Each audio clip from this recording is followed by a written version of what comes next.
नमस्कार दोस्तों हमारी राजनीति किस सतह पर आ गई है आप अंदाज़ा लगा लीजिए। मेरी किसी भी टिप्पणी की मोहताज ये स्थिति नहीं है। स्थितियाँ आपके सामने हैं, आप स्वयं ही इसके निर्णायक हैं, स्वयं इसके श्रोता हैं, स्वयं ही इसको देख रहे हैं।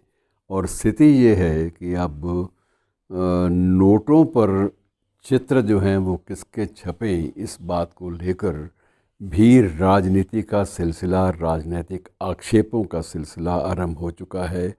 और दूसरी सबसे पीड़ादायी बात जो है वो ये है कि दिल्ली में एक पहाड़ है जिसे कूड़े का पहाड़ कहा जाता है। और कूड़े के पहाड़ की जो ऊंचाई है वो एक दो बरस में नहीं बल्कि बरसों से बढ़ती रही है निरंतर। और अब स्थिति ये आ गई, जो उसका आकार है, उसका जो स्वरूप है, उसकी ऊंचाई अब कुतुब मीनार की तुलना उससे होने लगी है। और कूड़े का ढेर काफ़ी ज़्यादा बड़ा है, इसमें कोई संदेह नहीं। और इतना बदबू उसमें से आती है कूड़े के ढेर में कि आसपास के पूरे परिवेश में वो दुर्गंध जो है वो फैल जाती है। और लगभग 3 किलोमीटर के वृत्त में, घेरे में जो भी गांव आते हैं, जो भी आबादियां आती हैं, उन सब का जीना जो है वो दूभर हो चुका है। और अब उन लोगों को पता ही नहीं चलता कि बदबू होती क्या है। तो ये स्थिति पहुंची हुई है। और यहाँ पर हमारी राजनीति में दो ग्रुप बने हुए हैं।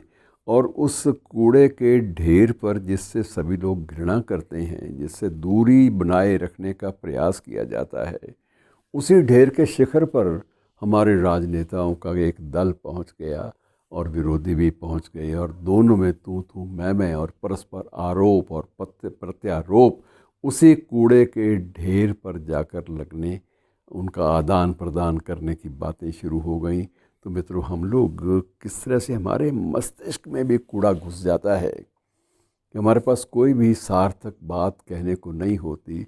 और यही स्थिति नोटों के बारे में है कि नोटों पर, ये पहली बार नहीं है कि नोटों पर किन्हीं धार्मिक जो विभूतियाँ हैं या हमारे धार्मिक जो प्रतीक हैं उनके चित्र छपे। ये बात सहज रूप में आती तो समझ में आती, लेकिन ये एक नितांत राजनैतिक रूप में, सियासी रूप में सामने आने लगी है।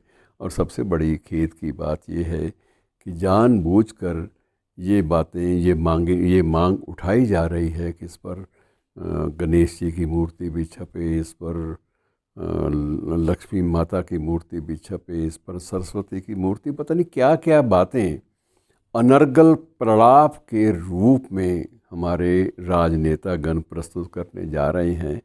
और ऐसा नहीं है कि ये कोई हमारे नोटों की परंपरा में कभी मंदिरों का जिक्र नहीं हुआ, ऐसा नहीं है। बहुत सारे उपग्रह, उनके चित्र भी छपे, मंदिरों के चित्र छपे, कई बांधों के, डैम्स के चित्र भी छपे, कई उद्यानों के चित्र भी छपे।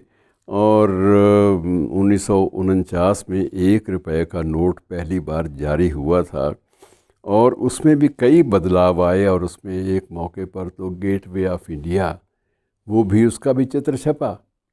और इसी प्रकार से जो 10,000 के नोट भी छापे गए थे मित्रों, एक बार 5,000 और 10,000 के नोट भी छपे थे। ये 1950 की बात है।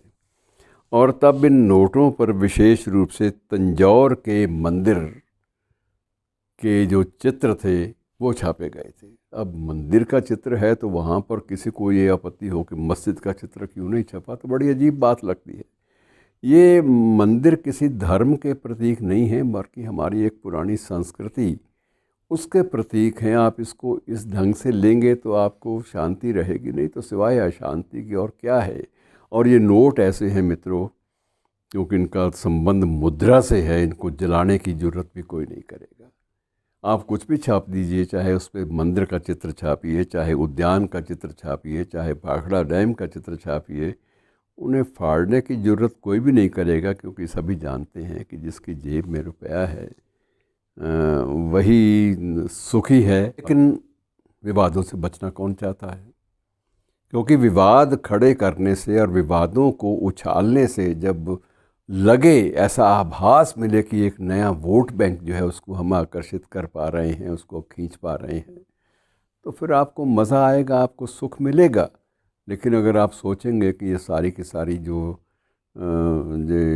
हमारी जो प्रस्तुतियां हैं, ये कहीं ना कहीं हमें एक चिंतन की गर्त में ले जा रही हैं, तो आपको स्वयं ही संकोच होगा। धन्यवाद।